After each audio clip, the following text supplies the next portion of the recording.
వాక్యంలోకి వెళ్దాం. ప్రార్థిస్తాం. మహాపరిశుద్ధుడా, మహాగణుడా, మహోన్నతుడైన మా తండ్రి, ఈ పరిశుద్ధమైన ఉన్నతమైనటువంటి గొప్ప నామానికి స్థితులు స్తోత్రాలు చెల్లించుకుంటున్నాం కదా. నీవు తండ్రి ఇంతవరకు ప్రార్థన ద్వారా ఆరాధన ద్వారా నేను పరిచయం విలువైన సమయంలోకి నేను తండ్రి ఇదిగో తండ్రి నిలబడేది నేను అయినప్పటికీ నన్ను పూర్తిగా మెరుగు చేసి ఈ సంగతులను అయితే నేను చెప్పాలని ఆశపడి నిలబడి ఉన్నాను. వాటిని కలిగిన ఈ ఆత్మ సహాయంతో ఆత్మ కలిగి మాట్లాడడానికి కృప చూపించండి. కూడి వచ్చిన సార్వత్రిక సంఘాన్ని జ్ఞాపకం చేసుకుని ప్రతి ఒక్క విశ్వాసం యొక్క మనోనేత్రాలు తీర్చి, ప్రతి యవనస్తుని యొక్క మనోనేత్రాలు తీర్చి ఇదిగో తండ్రి మరి హృదయంలో వాక్యం ఎత్తబడిలాగా మీరు కృప చూపించండి. బలపరచండి. తగిన సహాయం దయచేయండి. వినగల చెవి, గ్రహించే మనసు అందరికీ దయచేయమని నడిపించమని కలగరాని కుమారు మా ప్రభుని మార్చుకొని ప్రభు యేసుక్రీస్తు పరిశుద్ధ నామములో ప్రార్థన సమర్పిస్తున్నాను. తండ్రి అందరికీ మరొకసారి ఉన్నాను. వాక్యంలోకి వెళ్దాం. రోమిలకు రాసిన పత్రిక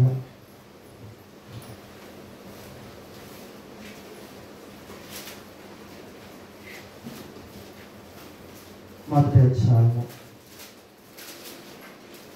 రోమిలకు రాసిన పత్రిక 1వ అధ్యాయము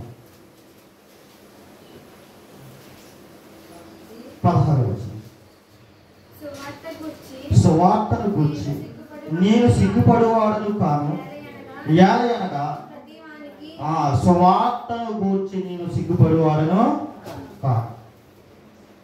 మనలో ఎంతమంది సువార్తను గురించి వినడానికి కానివ్వండి, సువార్తను గురించి చెప్పడానికి కానివ్వండి సిగ్గుపడకుండా ఉన్నాం? మనలో ఎంతమంది సువార్తను వినడానికి, ఎక్కడికైనా వెళ్ళడానికి, సువార్తను చెప్పడానికి ఎక్కడికైనా వెళ్ళడానికి సిగ్గుపడకుండా, భయపడకుండా నేను వినడానికి వెళ్తాను, నేను చెప్పడానికి వెళ్ళగలను, నాకే సిగ్గు లేదు అని చేతులెత్తాను సువార్తను గురించి అని. Okay, very good. మరి మనలో ఎంతమంది మరి ఈ సువార్తను ప్రకటిస్తున్నాం అనే విషయాన్ని ఆలోచిద్దాం. పనికి రాని విషయాల గురించి ఆలోచిస్తూ ఉంటాం. అవసరం లేని విషయాల గురించి ఏవేవో ఎక్కువగా వెళ్తూ ఉంటాం. మనకి అవసరం లేదు దాని గురించి కూడా. మరి సువార్త విషయంలో ఇక్కడ ఏమంటున్నాడు? నేను సిగ్గుపడువాడను కాను. అసలు సువార్త అంటే ఏంటంటే అది దేవుని యొక్క శక్తి. దేవుని యొక్క శక్తిని, దేవుని యొక్క నిత్యత్వాన్ని చెప్పడానికి ఏ మాత్రము సిగ్గుపడకుండా ఈ లోకంలో క్రైస్తవుడు ఎలా ఉండాలి? సిగ్గుపడకుండా ధైర్యంగా నిలబడాలి. మనం ఎప్పుడు నిలబడతాం ధైర్యంగా? ఎప్పుడు నిలబడగలం ధైర్యంగా? కానీ ఎప్పుడు నిలబడగలం ధైర్యంగా? లోకంలో కూడా ఎప్పుడు నిలబడగలం ధైర్యంగా? సామెతల గ్రంథంలో ఒక మాట ఉంటుంది, నీతి మంతులు సింహము వలె ధైర్యముగా ఉంటారు. నీతి మంత్రి ఎలా ఉంటారు? సింహం వలె ధైర్యంగా ఉంటారు. ఎక్కడ ఉన్నా సరే నీతి మంత్రి ఎలా ఉండాలి? సింహం వలె ధైర్యంగా ఉండాలి. ఈరోజు క్రైస్తవుడు అయినందుకు లోకంలో ఉన్న నువ్వు నేను ఎలా ఉండాలి? ధైర్యంగా ఉండాలి. కానీ ఈరోజు క్రైస్తవులను ఆలోచిస్తే కనుక ఎలా ఉన్నారంటే వ్యర్థమైన వివాదాలు పెట్టి అవసరమైనటువంటి తగువులకు వెళ్ళి ధైర్యంగా ఉండట్లేదు. ఎలా ఉంటున్నారో సిగ్గుపడివారుగా మారిపోతాం. తలదించుకోవాల్సి వస్తుంది లోకంలో. ఈరోజు చూడండి, ఒక బోధకుడిగా చెప్పవలసిన మాటలు చెప్పడం మానేసి అవసరం లేని మాటలు చెప్పామనుకోండి, మనం ధైర్యంగా నిలబడగలమా? నిలబడలేము. మనం తప్పులు దొరికేస్తుంటాం. అప్పుడు మనం ధైర్యంగా తప్పు ఒకటి నీ మీద మోపవలసి ఉంది అని అనుకోండి, అప్పుడు ధైర్యంగా నిలబడగలమా? నిలబడలేము. కాబట్టి మనం ధైర్యంగా నిలబడాలి. క్రైస్తవుడు అంటే నేను మారు మనసు పొందాను, బాప్తిసం తీసుకున్నాను, సంఘానికి వెళ్తున్నాను, పరిచర్యలో ఉన్నానంటే సరిపోదు. ఎలా ఉండాలి? ధైర్యంగా ఉండాలి. సిగ్గుపడవలసిన అవసరం ఏమీ లేదు. ఇక్కడ స్త్రీ అని లేదు, పురుషుడు అని లేదు, ఏ భేదము లేదు. క్రీస్తులోనికి వచ్చిన తర్వాత క్రీస్తులోనికి వచ్చిన తర్వాత ఆయనకి అందరూ సమానమే. స్త్రీ పురుషుల యొక్క భేదము లేదు. స్త్రీలోనే ఉన్నది ఆత్మే, పురుషుల్లోనే ఉన్నది ఆత్మే. స్త్రీలోనే ఉన్నది దేవుని భాగమే, పురుషుల్లోనే ఉన్నది దేవుని భాగమే. ఆయనకి ఏ భేదము, లింగ భేదం అనేది శరీరానికి లింగ భేదమే కానీ ఆత్మకి లింగ భేదం లేదు. కాబట్టి ధైర్యంగా ఉండాలి. అయితే ఈరోజు మనం మాట్లాడుకోబోయేది ఏంటంటే, చూడండి, ఆదికాండము 6వ అధ్యాయము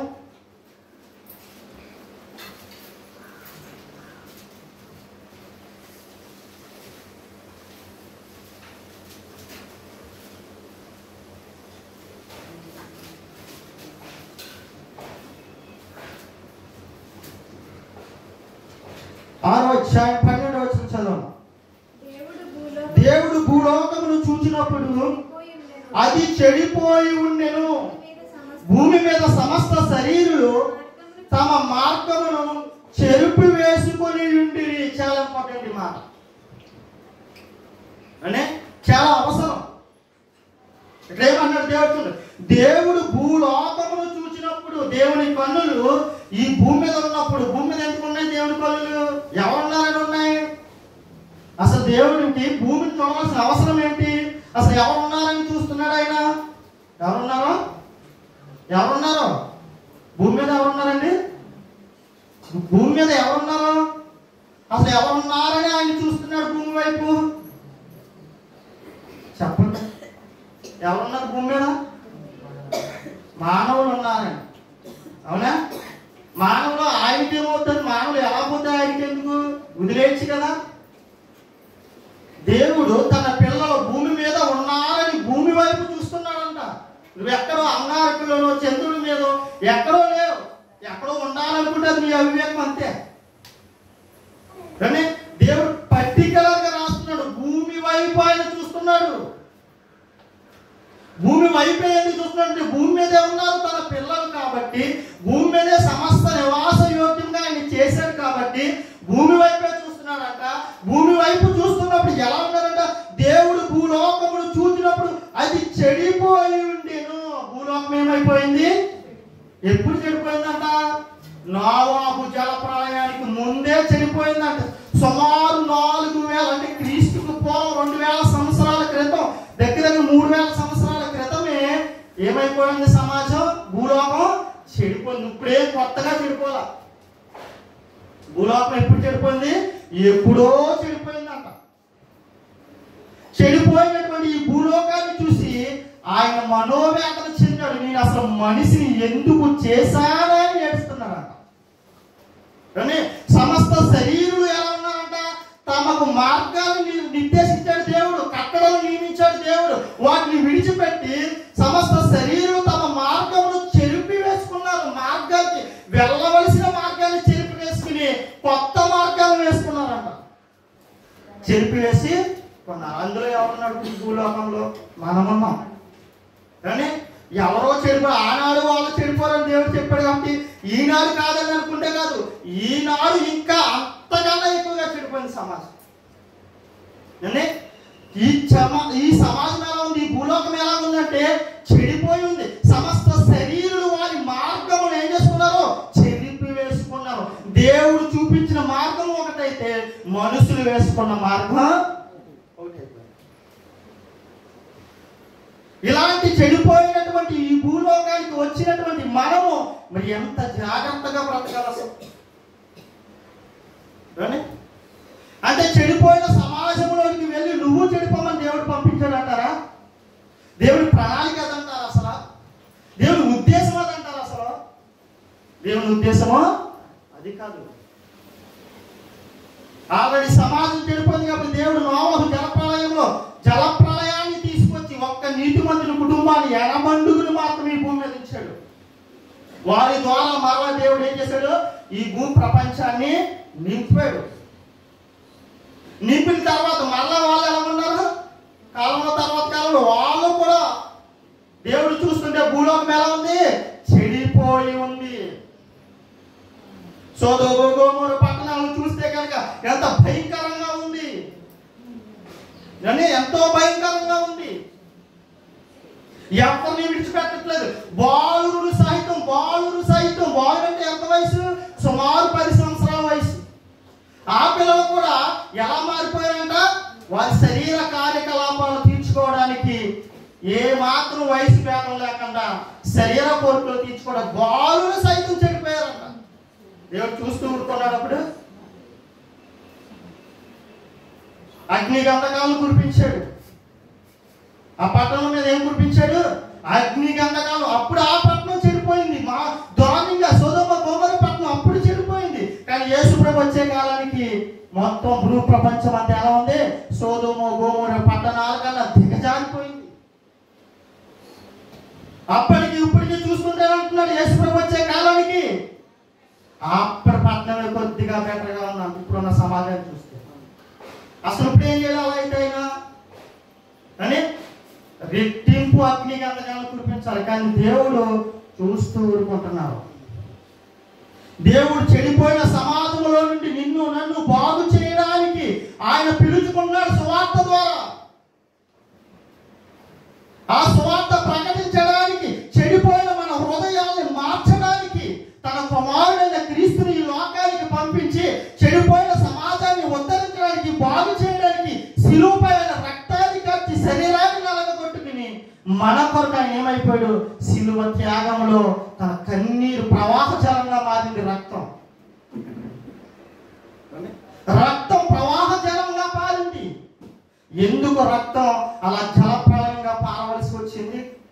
మనం కదా, మన పాపాలు కదా, చెడిపోయిన మన హృదయ ఆలోచనలు కదా. ఆయన వచ్చి చెప్పాడు, వెళ్ళాడు. అయినప్పటికీ సమాజం ఎలా ఉంది? భూలోకం చెడిపోయి ఉంది. సమస్త శరీరులు వారి మార్గాలను చేర్పేసుకున్నారు. ఆ చెడిపోయిన సమాజంలో మనం ఉన్నాం. ఆ చెడిపోయిన సమాజంలో మన పిల్లలు ఉన్నారు. ఆ చెడిపోయిన సమాజంలో నుండి దేవుడు తన వాక్కు ద్వారా, తన కుమారుని ద్వారా, శిలువ మరణం ద్వారా ఆయన సజీవ రెక్కల చాటులకు తీసి తెచ్చుకున్నాడు. నిన్ను బాగు చేయడానికి, నన్ను బాగు చేయడానికి, మన కుటుంబాన్ని బాగు చేయడానికి. ఎవరైతే ఈ సువార్త ప్రకటన విని మారు మనసు పొంది వారి హృదయాంతరంగాలను శుద్ధి చేయాలనుకుంటారో, వారి బ్రతుకుల్ని మార్చడానికి, బాగుపరచడానికి తన కుమారుడైన క్రీస్తు ద్వారా మనం ఎక్కడ తీసి తెచ్చుకున్నాడో ఆయన సజీవ రెక్కల చాటుకు తీసి తెచ్చుకున్నాడు. వచ్చిన మనం ఎలా ఉన్నాం? చెడిపోయిన సమాజంలో నుండి వచ్చిన మనం ఎలా ఉన్నాం? ఏమైనా బాగుపడ్డామా? ఆయన బాగుపరచాలని మనల్ని పిలిస్తే మనం ఏమైనా బాగుపడ్డామా? సంఘంలో ఉంటూనే లోకంలో ఉన్నట్టుగా బ్రతికేస్తాం. సంఘంలో ఉంటూనే చెడిపోయిన సమాజంలో ఎలా అయితే ఉన్నామో ఒకప్పుడు అవే ఆలోచనలు, అవే పద్ధతులు, ఏమి మారలేదు అసలు. మరి ఎందుకు వచ్చిన సంఘానికి? ఆయన ఎందుకు పిలుచుకున్నాడు? కానీ ఎలా చూస్తూ ఊరుకుంటుంటే కనీసం నువ్వు దేవుడి యొక్క సువార్త ప్రకటన ద్వారా సంఘానికైనా వచ్చావు. మారడానికి ఇప్పటికప్పుడు చర్చిలో అవకాశం ఉంది నీకు. మరి మన పిల్లలు, మన యవ్వనస్తులు, మన పసిబిడ్డలు, మరి వాళ్ళు మనం చెడిపోతే మన కుటుంబం కూడా చెడిపోతాం. మనం తప్పు మార్గంలో వెళ్తే మన పిల్లలు కూడా తప్పు మార్గంలోనే వెళ్తారు. కాబట్టి అలా వెళ్ళకూడదని దేవుడు తల్లిదండ్రులకు ఎన్నో మాటలు చెప్పాడండి. చెడిపోయింది సమాజం, అలాంటి సమాజంలో నుండి నిన్ను నువ్వు ఎలా కాపాడుకోవాలి, నీ పిల్లల్ని ఎలా కాపాడుకోవాలి, మరీ ప్రాముఖ్యంగా తల్లికి బాధ్యతను అప్పచెప్పాడు. తెలుసండి మీకు? కుటుంబ బాధ్యత ఎవరికి అప్పగించాడు? స్త్రీకి అప్పగించాడు. పురుషుడు ఎక్కడికి వెళ్తాడు? కుటుంబాన్ని పోషించుకోవడానికి బయటికి వెళ్ళి కష్టపడి వస్తాడు. కాబట్టి స్త్రీ ఇంటి దగ్గర ఉండి ఏం చేయాలి? గృహ పరిపాలన చేయాలి బాధ్యత కలిగి. అలాంటి గృహ పరిపాలన భర్త చేస్తే ఒళ్ళు పెట్టేసి తిని పెట్టేయడం కాదు. గృహ పరిపాలన అంటే కుటుంబాన్ని సరైన మార్గంలో నడిపించుకోవాలి. తప్పు మార్గంలో కుటుంబం వెళ్ళిపోతుంటే సరైన మార్గంలోకి నడిపించుకోవాలి. మన పిల్లలు తప్పు మార్గంలోకి వెళ్తుంటే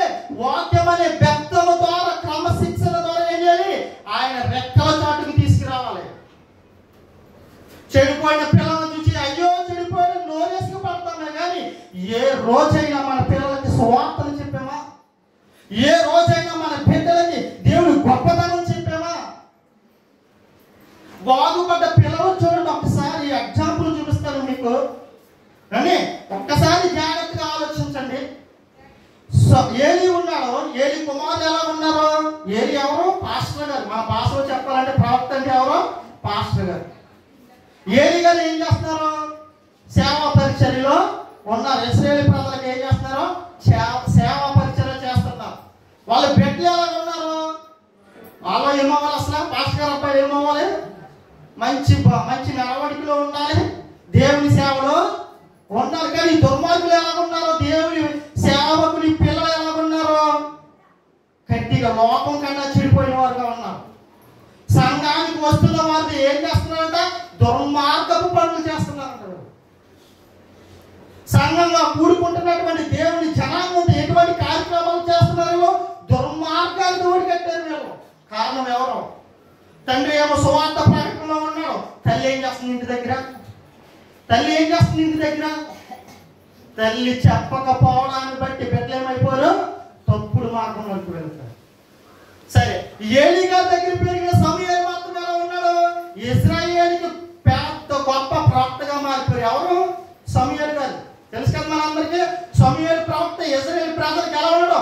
మార్గదర్శిగా ఉన్నాడు. ఎవరి దగ్గర నేర్చుకున్న ఆయన? ఏలీ గారి దగ్గర నేర్చుకున్న ఆయన ఏమో గొప్ప ప్రవక్తగా మారిపోయాడు, గొప్ప దైవజనుడిగా మారిపోయాడు. కానీ వాళ్ళ పిల్లలేమో తల్లి దగ్గర ఉండిపోవడాన్ని బట్టి, తల్లి ఏమాత్రం బాధ్యత తీసుకోకపోవడాన్ని బట్టి వాళ్ళు ఏమైపోయారు? దుర్మార్గులు అయిపోయారు. ఇప్పుడు సమూయేలు గారి జీవితానికి వస్తే కనుక సమూయేలు గారు బాగానే ఉన్నారు. సమూయేలు గారి పిల్లలు ఎలా ఉన్నారు? మరలా వాళ్ళు దుర్మార్గులు అయిపోయారు. కారణం, సమూయేలు సేవా పరిచర్యలో ఉంటే తల్లి ఏం చేసింది?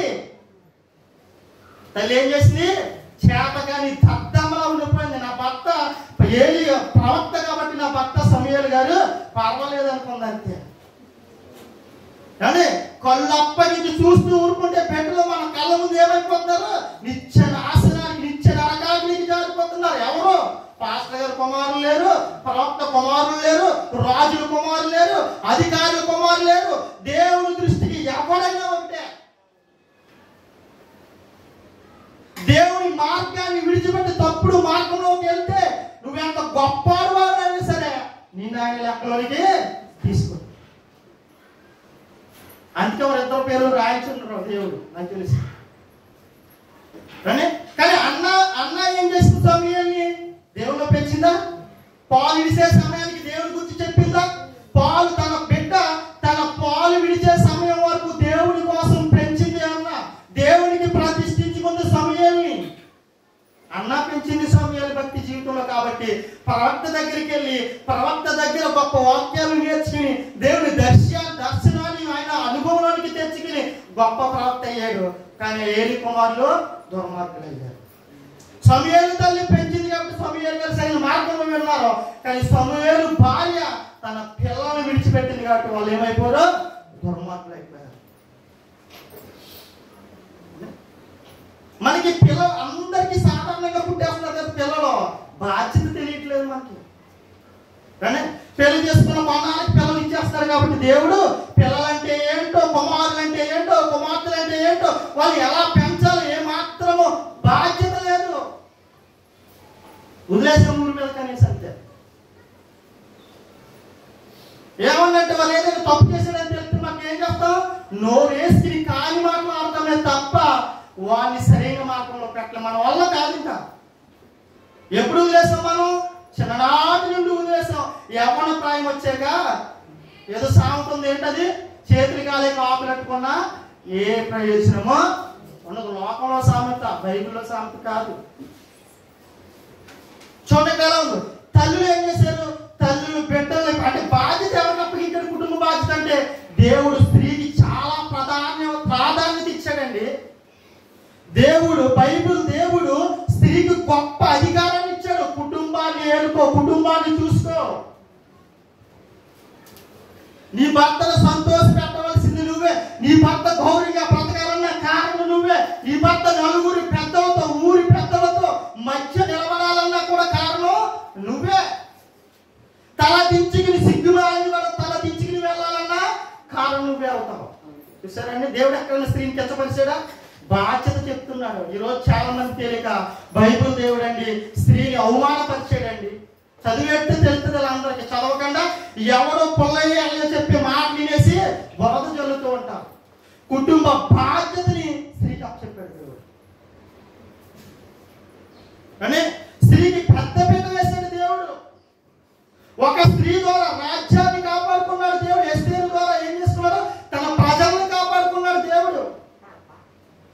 స్త్రీకి గొప్ప బాధ్యతను ఇచ్చాడు.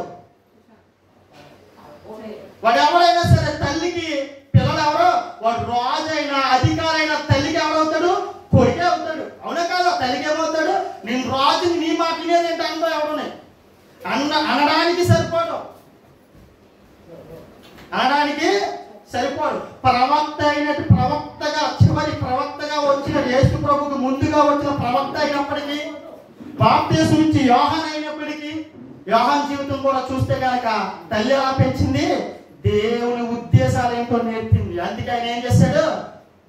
అరణ్యంలోనికి వెళ్ళిపోయి దేవుని సువార్తను ప్రకటిస్తూ, అనేకులు మారు మనసుల గురించి ప్రకటిస్తూ, దేవుని రాజ్యం గురించి ప్రకటించాడు. పునాది ఎవరేశారు? తల్లేసింది. నీ పట్ల దేవుని ప్రణాళిక ఇది అని తల్లి చెప్పింది. కీర్తన గ్రంథం 139వ అధ్యాయము చదవండి ఒకసారి. కీర్తన గ్రంథం 139వ అధ్యాయము.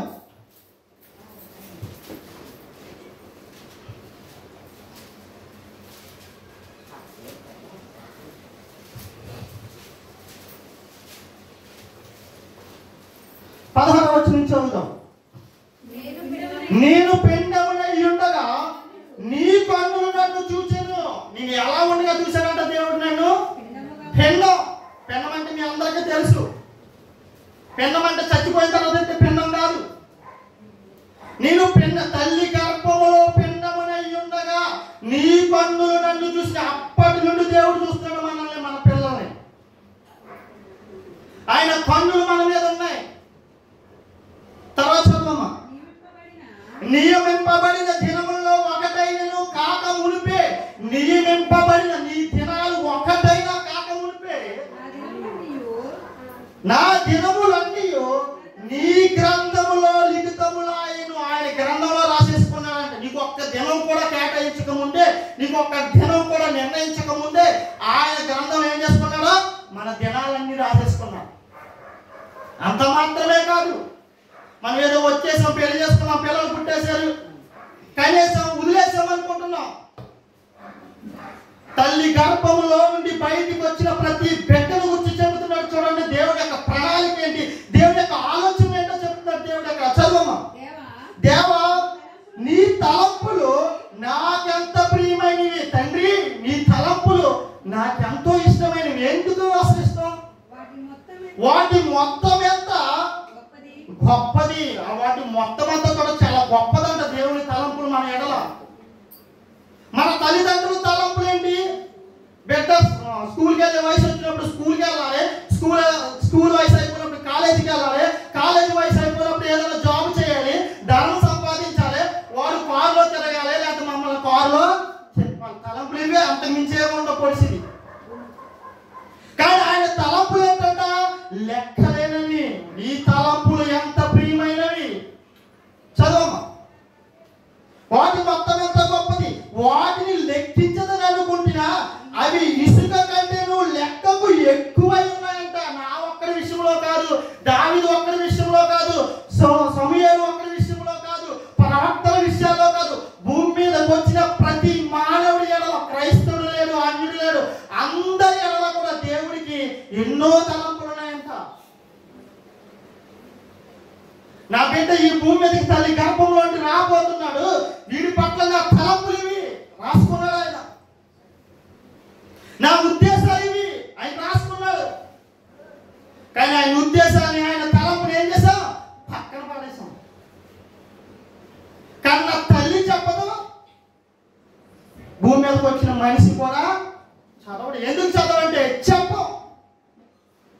ఈరోజు ఇందాక అడిగాను కదా నేను, సువార్తను గురించి ఎవరైనా సిగ్గుపడట్లేదంటే సిగ్గుపడట్లేదని చేతులు కదా. ఏ రోజైనా మీ బిడ్డలకు దేవుని గురించి చెప్పారా?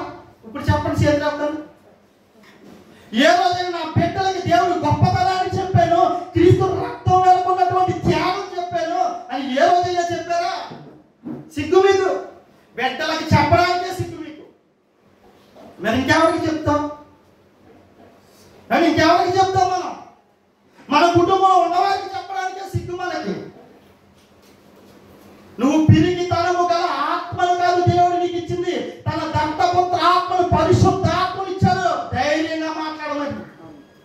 నువ్వు పనికిరాని విషయాలు చెప్తావు, దేవుడి గురించి మాత్రం చెప్పు. అది లోకంలోకి వెళ్ళిపోయి తిరిగేసి చెడిపోయిన తర్వాత మాత్రం కన్నీరు కార్చి ప్రార్థన చేస్తావు. నువ్వు ఎప్పుడు చేయాలి ప్రార్థన? అంటే ఆలోచించే రోజైనా ఆలోచించావు. బిడ్డలు లేరని చెప్పు, బిడ్డలు లేరు అని ఓ ప్రాధాన్యపడి ఓ మొక్కులు మొక్కేస్తాం. బిడ్డలు పుట్టిన తర్వాత గాలి కొట్టేస్తాం. వారి పట్ల ఆయన తలంపులు ఏంటి, వారి పట్ల దేవుని యొక్క ఉద్దేశాలు ఏంటి? ఊరికే రాలేదు, కారణ జన్ములం మనం. ఈ భూమి మీద ఉన్న ప్రతి ఒక్కడు కూడా కారణ జన్ముడు. కారణం లేకుండా ఈ భూమి మీదకి రాలేదు, కారణం లేకుండా ఈ ఊరి నుంచి మరొక ఊరు వెళ్ళాం మనం. అలాంటి మనము లోకం దాటి ఈ లోకానికి వచ్చామంటే భూలోకానికి కారణం ఉంది. కారణం లేకుండా రాలేదు ఇక్కడికి. ఈ లోకంలో ఉండి ఈ లోకమే శాశ్వతం అనుకుని కప్ప నూతులో ఉండి ఇదే పెద్ద ప్రపంచం అనుకుంటారంట కప్ప. అలాంటి బ్రతుకులు మనమే. ఇదే పెద్ద ప్రపంచం, ఇదే పెద్ద లోకం అనుకుంటున్నాం. ఇంతకు మించినటువంటి లోకం ఉందని దేవుడు చెప్పాడు. ఇది క్షయమైపోయే లోకం, అక్షయమైన లోకం ఉంది. దానికోసం వెంపర్లాడడానికి దేవుడు నిన్ను ఇక్కడికి పంపించాడు. దాన్ని సంపాదించుకోవడానికి దేవుడు నిన్ను ఇక్కడికి పంపించాడు. ఆయన ఉద్దేశాలు నెరవేర్చడానికి దేవుడు ఇక్కడికి పంపించాడు అని ఏ తల్లి తన బిడ్డ గురించి చెప్పట్లేదు. ఏ తల్లి అయితే చెబుతాదో ఆ బిడ్డ ఎలా ఉంటాడో తెలుసా? ఒక సమూయేలుగా ఉంటాడు, ఒక బాప్తిస్మం ఇచ్చి యోహానులా ఉంటాడు, ఒక తిమోతిలా ఉంటాడు. కానీ తల్లులు బాధ్యత మర్చిపోయారండి. ఈరోజు తండ్రుల గురించి మాట్లాడి నేను తల్లులు మర్చిపోయారు పూర్తిగా. తల్లికి చెప్పాడు బాధ్యత. చూడేమంటున్నాడు, చదవమా. వాటిని లెక్కించదని అనుకుంటున్నా అవి విసుగ కంటే నువ్వు లెక్కకు ఎక్కువైన ఇసుక రేణువులు ఇచ్చి లెక్క పెట్టమంటే లెక్క పెట్టగలరా? మీరు ఎవరైనా ఇసుక రేణువులు ఇచ్చి గుప్పిడితో తీసి లెక్క పెట్టమంటే లెక్క పెట్టగలరా? లెక్క పెట్టలేం. కానీ దేవుని ఉద్దేశాలంట ఇసుక కంటే ఎక్కువ ఉన్నాయంట. ఎవరి పట్ల? చెడిపోయాడు అనుకున్నాం, నీ కొరకు దారి తప్పిపోయాడు అనుకున్నాం, చెడిపోయాం అనుకున్నాం మనం. మన పట్ల ఈ ఉద్దేశాలు ఎన్నో ఉన్నాయి. వాటిని పక్కన పెట్టేసాం మనం. వాటిని ఏం చేసాం? చెత్త కుప్పలో పాడేసినట్టు పాడేసాం. ఈ భూమి మీదకి వచ్చిన తర్వాత పుట్టక ముందు ఒకలా ఉంటాయి బెట్లో పుట్టాక లెక్కలు వేరేగా ఉంటాయి. అందుకే బిడ్డలు విలువ తెలియలేదు మనకి. మన ఉద్దేశాలు కానీ మన ఆలోచన ఏంటో తెలుసండి? బిడ్డల పుట్టనంచేపు బెట్లో అంటాం. పుట్టాక స్కూల్కి వెళ్తే చాలు, చదివితే చాలు, జాబ్ వస్తే చాలు, సంపాదించే చాలు, మళ్ళీ పెళ్లి చేసుకుంటే చాలు, మళ్ళీ పిల్లలు పుడితే చాలు, చచ్చిపోతే చాలు. దేవుని ఉద్దేశాలే ఎక్కడ ఉన్నాయి ఇందులో? దేవుని ఉద్దేశాలు లేవు, దేవుని తలంపులు లేవు, దేవుని లెక్కలు లేవు. అలాంటి లెక్కలు కలిగినటువంటి ఒక తల్లి ఒక రాజుకి చెబుతుంటాడు. సిగ్గు రావాలన్నమాట. అంటే సిగ్గు రావాలి. ఒక రాజుకి రాజు తల్లి చెప్తుందంట. చూడండి, సామెతల గ్రంథం 31వ అధ్యాయం మొదటి నుంచి చదవము.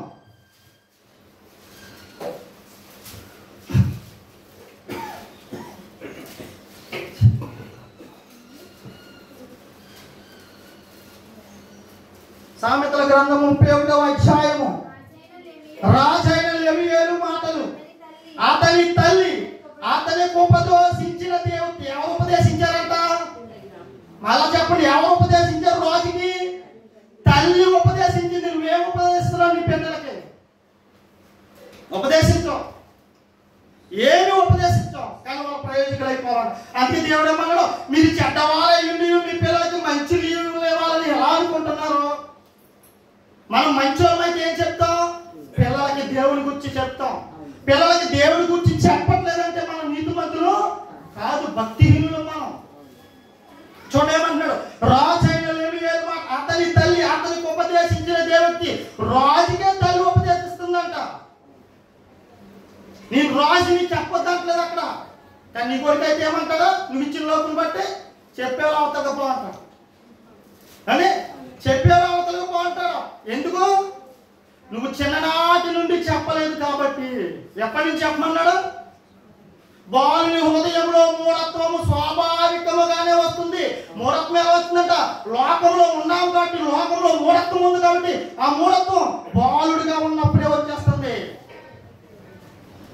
ఆ మూఢత్వం నుంచి తొలగించాలంటే ఏం అవసరం? శిక్షాదండన దానికి అవసరం. శిక్షిద్దాం, మనం శిక్షించాం. ఏం చేద్దాం? నోరేసి పడిపోతాం అంతే. తల్లి చెప్తున్న మాట జాగ్రత్తగా ఉండండి. ఇక్కడ చూడండి ఏమంటారు, చదవమ్మా. నా కుమారుడా నేనేమందును, నేను కన్న కుమారుడా నేనేమందును. చూడండి ఏమండి, నా కుమారుడా నేనేమనాలి అసలు నిన్ను, నేను కన్న కుమారుడా నేనేమనాలి అసలు నిన్ను అని ఏ స్థితిలో ఉన్నాడో చూడండి. అసలు చదవమ్మా. నా మొక్కులు మొక్కి కనిన కుమారు. ఊరికే పుట్టలేదురా నువ్వు, మొక్కులు మొక్కాను. 15 సంవత్సరాలు మొక్కులు మొక్కి మొక్కి మొక్కి మొక్కితే దేవుడు వరంగా ఇచ్చాడు నిన్ను. నా మొక్కులు మొక్కి కనిన కుమారుడా నేనేమనురా. అసలు నీ స్థితి ఏంట్రా? నువ్వేంటి ఎలా అయిపోయావేంట్రా? ఎలా తెగజారిపోతున్నావేంట్రా? ఏం చెప్తుంది చూడండి తల్లి. నీ బలమును స్త్రీలకి ఇయ్యకము. ఏ తల్లి చెప్తుందండి ఇలాగా? నీ బలాన్ని స్త్రీలకి ఇవ్వద్దని చెప్తారా? కానీ రాజు తల్లి రాజుకి చెప్తుంది. మనకి సిగ్గు. ఎవడో ఊరోడు వచ్చి చెప్పే వరకు సిగ్గుపోదాం. మనకి ఎవడో ఊరోడు వచ్చి ఏం చెప్పాలి? నీ కొడుకు పలానా చోట తిరుగుతున్నాడు, పలానా ఇంటికాడ తిరుగుతున్నాడు, పలానా ఊర్లో తిరుగుతున్నాడు, చెడిపోయాడని చెప్పే మట్టికి లబో దిగో గుండ్లు బాదుకుంటా. చెడిపోక ముందు ఏం చెప్పాలి? నా కుమారుడు మొక్కులు మొక్కి కన్నా నిన్ను. ఊరికే రాలేదు నువ్వు. నీ పట్ల దేవుని ఉద్దేశాలు ఉన్నాయి, దేవుని తలంపులు ఉన్నాయి. వాటిని మర్చిపోతున్నావు నువ్వు. ఎన్నో మొక్కులు కన్నాను రా, సంవత్సరాల లెక్కన మొక్కాను రా. నువ్వు నీ ఇష్టం వచ్చినట్టు లోకంలో తిరుగుతావని కాదు, నీ ఇష్టం వచ్చినట్టు దేవుడు ఇచ్చిన శక్తిని స్త్రీలకు అప్పగిస్తావని కాదు, నీ బలాన్ని పరులకు అప్పగిస్తావని కాదు. చూడమంటుందో, నీ బలమును స్త్రీలకు ఇయ్యకము, రాజులను నశింపజేయు స్త్రీలతో సహవాసము చేయకము. రాజులను కూడా ఏం చేస్తుందంటే స్త్రీ. ఏ స్త్రీ అది? అందరు స్త్రీలు కాదు. మళ్ళా స్త్రీ అన్నారండి, స్త్రీలందరినీ అవమానించారండి అని ఏడు చచ్చిపోయి పోలమంది అన్నారు. స్త్రీ చెబుతుంది, ఒక స్త్రీని గురించి ఉద్దేశిస్తుంది. ఏ స్త్రీ అది? వ్యభిచారైన స్త్రీ గురించి, జాగ్రత్తమైన స్త్రీ గురించి. మీ బిడ్డలు మీరు ఎలా కాపాడుకో, చెడిపోయిన సమాజంలో నుండి మన బిడ్డలను మనం ఎలా కాపాడుకోవాలో తల్లికి దేవుడు చెబుతున్నటువంటి మాటలు, తల్లి తన కుమారుడికి చెబుతున్న మాటలు. అండ్ ఫోన్ సైతింగ్ చూడేమంటుందో చదువుమా. రాజులను నశింపజేయి స్త్రీలతో సహవాసము చేయకము. సంసోను తన జీవితంలో ఏమైపోయాడు? న్యాయాధిపతిగా ఉన్నాడు. న్యాయాధిపతిగా ఉన్నటువంటి సంసోను ఒక స్త్రీ చెరలోకి వెళ్ళిపోయి తన బలాన్ని స్త్రీకి ఇచ్చేసి, దేవుడిచ్చిన శక్తిని, తన రహస్యాన్ని స్త్రీకి చెప్పేసి ఏమైపోయాడు? బలాన్నంతా పోగొట్టుకున్నాడు. పోగొట్టుకోలేదా? 1000 మందిని చంపగల సమర్థుడైనటువంటి సంసోను బలహీనుడైపోయి ఏమి చేతగాడైపోయింది. ఎవరి వల్ల? స్త్రీ వల్ల. ఏ స్త్రీ? గుణవతి అయిన భార్య గురి కాదు. ఏ స్త్రీ?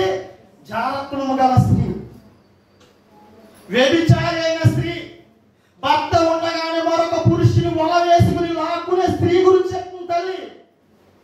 పెళ్లి కాకుండానే పురుషుని ఎవరి ప్రాయంలో ఉన్నాడు, నిన్ను వల వేసి లాగుతుందేమో ఒక స్త్రీ. Be careful.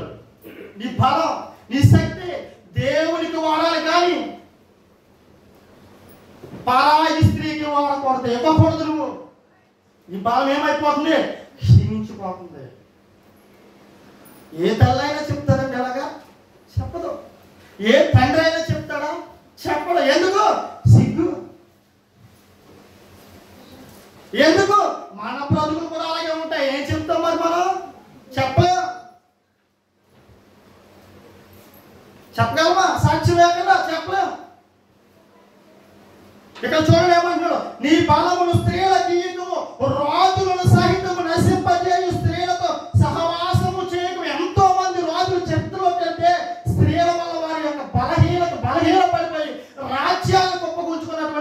మనుషులు ఎంతో మంది ఉన్నారు.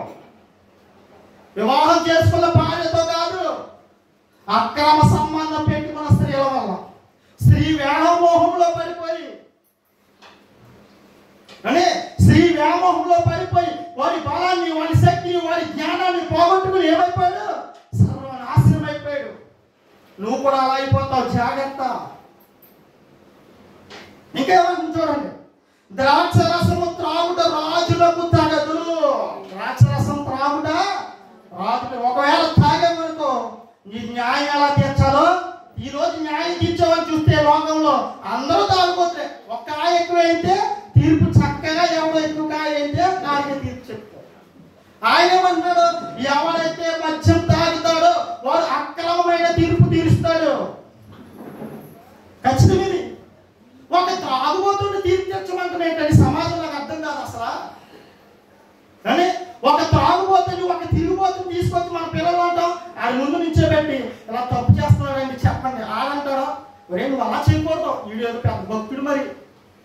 కానీ వీడు పెద్ద భక్తుడు మరి. వాడు చేసేదంతా ఏంటి? పరాయి స్త్రీ వ్యామోహం, ద్రాక్ష మద్యం తాగుతూ ఉంటాడు. ఈ తాగుబోతుడు వచ్చి ఇంకో ఏమైనా స్త్రీకి చెప్తాడు. ఆయమంటాడు, వీడు తాగట్లేదా, వీడు తిరగట్లేదా, నాకు చెప్తున్నాడు ఏంటి అనుకోడు, అనుకుంటా. నువ్వు ఆ దగ్గరికి తీసుకెళ్తావు, దేవుని సన్నిధికి తీసుకురా, దేవుని వాక్యం దగ్గర తీసుకురా. పోయాడు. ఎందుకు పోయాడు? కారణం, తల్లిగా నీ బాధ్యత మర్చావు, తండ్రిగా నీ బాధ్యత విడిచిపెట్టేశావు. సంపాదనే ముఖ్యం అనుకున్నావు, కానీ బిడ్డ భవిష్యత్తు సర్వనాశనం అయిపోతుందనే ఆలోచన, జ్ఞానాన్ని పోగొట్టుకున్నావు. ఏ రోజైనా నొక్కి కన్నాను అని చెప్పావా? చెప్పు. చూడేమంటదో, ద్రాక్షరసం త్రాగుట రాజులకు తగదు. లేవీయులు అది రాజులకు తగదు. మద్యపాన శక్తి అధికారులకు తగదు. కానీ ఈరోజు అధికారులు ఒక కాయ ఎక్కువ మంచి క్యాష్ మంది అట్టుకెళ్తే నీకు సంతకం కావాలంటే సంతకం పెట్టాలి. కానీ న్యాయాలు చేయరు. నువ్వు ఎవరికి తీర్పు తీస్తున్నావు? చూడండి, కింద చెప్తున్నాడు, తాగిన ఎడల వారు కట్టడలను మరుతురు. తాగితే కనుక నిజమైన వాస్తవాన్ని మర్చిపోతారు, చేయవలసిన పనిని చేయరు, వారి కుటుంబ బాధ్యతను మర్చిపోతారు. త్రాగుబోతు కాదంటారా? నువ్వు త్రాగితే కనుక నీకు ఒక భార్య ఉందని, నీకు ఒక బిడ్డలు ఉన్నారని, వారిని బాగా చూసుకోవాలని, వారికి మంచి భవిష్యత్తు ఇవ్వాలని, దేవుని కోసం ప్రణాళికలో పెంచాలని ఈ కట్టడలన్నీ కూడా త్రాగుబోతు ఏమైపోతాడో మర్చిపోతాడు. త్రాగుబోతు తన ధర్మం, స్త్రీ ధర్మాన్ని నెరవేర్చాలని అది కూడా మర్చిపోతాడు. అప్పుడేమవుతుంది? కుటుంబ వ్యవస్థ చిన్న బిడ్డ తాగేసి పట్టుకున్నాడంటూ రోజుని ఎంతకాలం చూస్తుందని గుణవతి అయిన భార్య అయితే చూస్తుంది. లేదనుకోండి విడిచిపెట్టద్దండి, తాగి ఉంటే ఉంటాడు, పోతే పోయాడు, మెల్లో తాగి పట్టు ఉండాలి కాబట్టి వీడు ఉండాలి, నాకు సుఖం కోసం ఇంకొకటి ఉండాలి. త్రాగుబోతి భర్తని వదిలేసిన భార్య ఆలోచనలాగే ఉంటాయి. తాగుతున్నాళ్ళే పోనీ అనుకున్నామంటే నీ ఉద్దేశం? పోతే పోయాడు అనుకుంటున్నాం అంతే.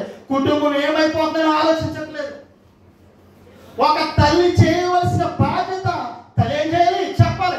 తల్లి విడిచిపెట్టి ఏం చేస్తుంది? ఇప్పుడు తాగిపోతాడు ఆయన, ఏదో ఒక పిల్లని చూడాలి, పిల్లని చూసి ఏం చేయాలి? ముక్కికి జ్ఞానం వేయాలి, అప్పుడైనా మారుతాడేమనుకుంటా. తల్లిగా నువ్వు వదిలేసావు. మళ్ళీ ఏమనుకుంటా? అన్యం పుణ్యం తెలియని స్త్రీని తీసుకొచ్చి అది కట్టబెట్టేసి ఆ సోవాలు చెప్తారా? మేము మా ఆయన నేను ఎలా కొట్టుకు సచ్చామో వాళ్ళు సత్తారా? లేదా మారితే తల్లిగా నీ బాధ్యత మర్చిపోయావు. గుణమైతే భార్య అయితే ఏం చేస్తారు? త్రాగుబోతు భర్తను కూడా మార్చుకుంటుంది, సహనంతో మార్చుకుంటుంది, కట్టలను గుర్తు చేస్తుంది, మన కుటుంబ వ్యవస్థ ఎలా ఉంటుంది, మన బిడ్డల భవిష్యత్తు ఎలా ఉండాలని చెప్పుకుంటుంది. అది కూడా ఈ తల్లి లాంటిదే అనుకోండి, అది కూడా పట్టించుకోండి. అది కూడా ఏం చెప్తుంది? విడిచిపెట్టేస్తుంది. చూడు ఎంత బాధ్యత అప్పగించాడో స్త్రీకి. మేము లేడీస్ కాదండి, మేము ఏం చేస్తామండి, స్త్రీలు కాదండి ఏం చేస్తామండి అనుకుంటాం. మిమ్మల్ని మీరే బలహీనపరుచుకుంటున్నారు. దేవుడు ఏమి ఎక్కడ బలహీనపరచింది? గొప్ప బాధ్యతనిచ్చాడు, కుటుంబ వ్యవస్థ మీ చేతిలో పెట్టాడు. ఈరోజు కుటుంబ వ్యవస్థ నాశనం అయిపోతుందంటే తల్లులుగా మీ బాధ్యతను పూర్తిగా మర్చిపోయారు మీరు. అందుకే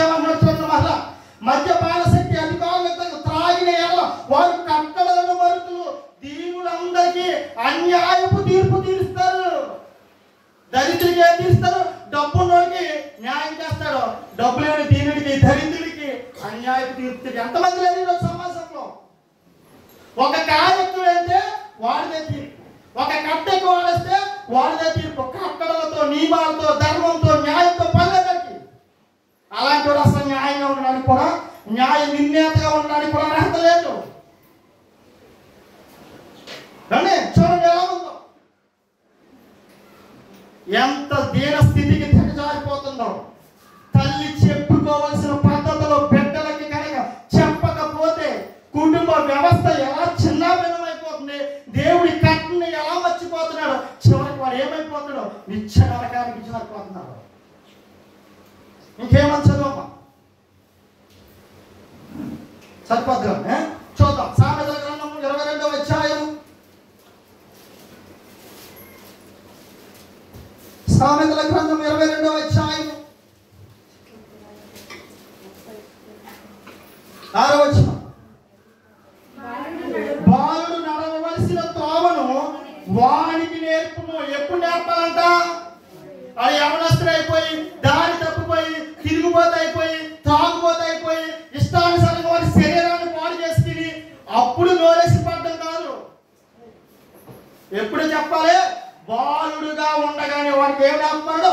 బాలుడి నడవవలసిన త్రోవను వానికి నేర్పు. ఎంతమంది నేర్పుతారు మీ పిల్లలకి?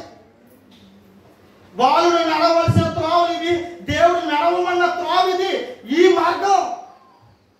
నీ మార్గాన్ని చెరుపుకోమని ఎంతమంది దానికి చెప్పారు చెప్పండి ఈరోజు?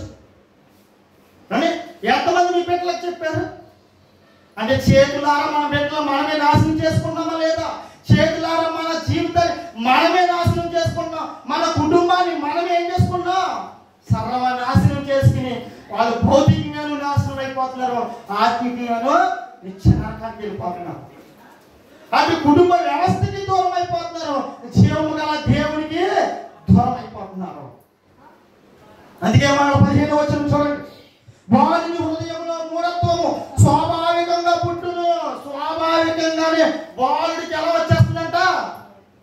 మనం ఉన్న పరిస్థితులను బట్టి, మన చుట్టూ ఉన్న వాతావరణాన్ని బట్టి ఆటోమేటిక్గా ఏం నేర్చుకుంటాడో మూఢత్వం వచ్చేది వాడికి. మరి ఆ మూఢత్వం ఎలా పోగొట్టాలి? శిక్షాదండము దానిని వానిలో నుండి తోలివేయును. శిక్షాదండము వారిని దానిలో, దేనిలో నుండి? మూఢత్వంలో నుండి విడిపిస్తుంది. ఎప్పుడు చేయాలి ఈ పని? బాలుడుగా ఉన్నప్పటి దగ్గర నుండి. తప్పు చేస్తే ఏం చేయాలి? శిక్ష. మనం ఏమంటాం? చిన్నప్పుడు ఏమో చిన్నపిల్లవాడండి అంటాం, కానీ కొంచెం పెద్ద ఎదిగేటప్పటికి ఇంకా ఎదిగి నేర్చుకున్నాడండి అంటాం. ఆడి కాలేజీకి వెళ్ళి వయసు వచ్చేటప్పటికి దేవుడు తాళ నాయంత అయ్యాడని నేనే కొట్టండి అని అంటాం. ఇంకెప్పుడు శిక్షించేది? ఇంకెప్పుడు బెత్తాన్ని వాడేది? దేవుడు ఎక్కడ బిడ్డల్ని శిక్షించొద్దని చెప్పలేదు. ఎవరైతే తన బిడ్డలను శిక్షణలో పెట్టడో, ఎవరైతే తన బిడ్డలను శిక్షించడో వాడు ఏమవుతాడంటే వాడికి శత్రువు అయిపోతాడంట. నేను చెప్పిన మాట కాదు, దేవుడు చెప్తున్న మాట. ఎవరైతే వారి బిడ్డల్ని గాలి వదిలేసాడో వాడి బిడ్డ వచ్చేవరకే శత్రువుగా మారిపోతుంది. నీ మాట ఏం లెక్క చేయడు. ఇంకా ఎక్కడో బయట రాడు శత్రువు. నీ ఇంట్లో వాడే, నీ కుటుంబంలో వాడే, నువ్వు కన్నా నీ బిడ్డే నీకేమైపోతాడో? శత్రువు అయిపోతాడు. ఈ దేవుడు చెప్పినటువంటి సత్యం ఏదో ఈజీగా తీసుకుంటాం కానివ్వండి, చాలా విలువైన బాధ్యత ఇది. చూడమన్నాడు, దండము దానిని వానిలో నుండి తోలివేయును. చిన్నప్పుడు ఉండేవారు, ఇప్పుడంటే ఎవరు కొట్టట్లేదు. ఇంకా కొట్టి ఏమన్నా చేసేసుకుంటాడేమో. అలా కొట్టకూడదండి, ఇలా కొట్టకూడదని పైన వచ్చి అమ్మలందరూ చెప్పే మాటలు. కొట్టకూడదు, తిట్టకూడదు వాస్తవం. కొట్టకూడదు కూడా వాస్తవమే. ఎప్పుడు కొట్టాలి, ఎక్కడ కొట్టాలి, ఎలా కొట్టాలి, ఇది తెలియాలి జ్ఞానవంతురాలు అయితే. అర్థమైందండి? ఎప్పుడు చెప్పాలి? బజార్లోకి వెళ్ళి చెప్పలేదు తల్లి. ఇక్కడ రాజు అయిన లెమియేలు తల్లి బజార్లో ఉండి ఊరి మీద ఉండి చెప్పలే. ఇంటికి పిలిచింది, 4 ముద్దలు అన్నం పెట్టింది, తినమంది. తిన్నాడా? ఓకే తిన్నాడు. తలుపులేసింది, అప్పుడు ఇచ్చింది ప్రోటీన్. చిన్నప్పుడు ఉండేవారండి, నా చిన్నతనంలో కొట్టేవారండి. మన చిన్నతనంలో నా చిన్నతనం నుంచి కొట్టేవారు. ఏదైనా తప్పు చేసామనుకోండి ఒక్కలో పొడి చేసేవారు, స్నానం చేసినప్పుడు చెంపించి కొట్టేసేవారు కదా. అంటే స్నానం చేసినప్పుడు చెంపించి కొట్టేవారు. తప్పు చేస్తుంటే మాట్లాడుతూ ఒక్కలో పొడి చేసి తోపాసం పెట్టేసేవారు. భయం అనేది కలిగించాలనుకునేవారు. ఈరోజు వాడు సంపాదిస్తే సరిపోద్ది, వాడి గాలికి తిరిగితే చాలు, వాడి సంపాదన కావాలి, వాడు ఏమైపోయినా పర్లేదు అనుకుంటున్నాం, వాడి నాశనం అయిపోయినా పర్వాలేదు అనుకుంటున్నాం. కొట్టకూడదు. శిక్షాదండన వానిలో నుండి ఏం చేస్తుందంట? వాని మూఢత్వం నుండి తొలగిస్తుందంట. నువ్వు శిక్షాదండన వాడు ఏం వాడతావు? కాని మాటలు పలుకుతావంతే, దానివల్ల ఏ ప్రయోజనం ఉండదు. నలుగురిలో తిట్టవంతే గొప్ప వస్తుందని వాడి తల్లి చూడు ఎలా తిట్టేస్తుందో, ఎలా కొట్టేస్తుందో. నలుగురిలో కాదు చెప్పవలసింది, నలుగురిలో కాదు తిట్టవలసింది. వాడిని కన్న కొడుకు, వాడికి ఒక మనసు ఉంటుంది. వాడు ఎంత దుర్మార్గుడని ఏముంటుంది? మనసు ఉంటుంది. ఎలా చెప్పాలి? కౌన్సిలింగ్ ఎక్కడ ఇస్తారండి? మీరు టీవీలు చూసుంటారు కదా గతంలో, ఇప్పుడు చూస్తున్నారు లేదు నాకు అసలు. టీవీలు చూసుంటారు కదా. ఇదివరకే ఎవరైనా భార్య భర్తలు విడిపోయినప్పుడు ఛానల్స్ వచ్చి ఏదో ఛానల్స్ ఉండేది. ఛానల్స్ వచ్చినప్పుడు ఇద్దరిని కలపాలనుకోండి, కౌన్సిలింగ్ ఎక్కడ ఇచ్చేవారు? బహిరంగంగా ఇచ్చేవారా? ప్రైవేట్గా తీసుకెళ్ళి పక్కకి తీసుకెళ్ళి ఇచ్చేవారా? పక్కగా తీసుకెళ్ళి స్పెషల్ కోటింగ్ ఇచ్చి స్పెషల్గా కౌన్సిలింగ్ ఇచ్చి అప్పుడు మళ్ళీ బయటకు వచ్చి ఇద్దరు చెయ్యి పట్టుకుని వెళ్ళేవారు. మధ్యలో ఏం జరిగింది? కౌన్సిలింగ్ జరిగింది. నువ్వు కూడా ఏమవ్వాలి? పిల్లలకి కౌన్సిలింగ్ ఎవరు ఇవ్వాలి? బయటోడు కాదు, తల్లిగా నువ్వు ఇవ్వాలి. ఇవ్వాలంటే ఏముండాలి నీలో నాలో? మొదట జ్ఞానం ఉండాలి. ఇవ్వాలంటే ఏముండాలి నీలో నాలో? దేవుడి భయం ఉండాలి. ఇవ్వాలంటే ఏముండాలి? మనలో ఉండకూడదు చెడు.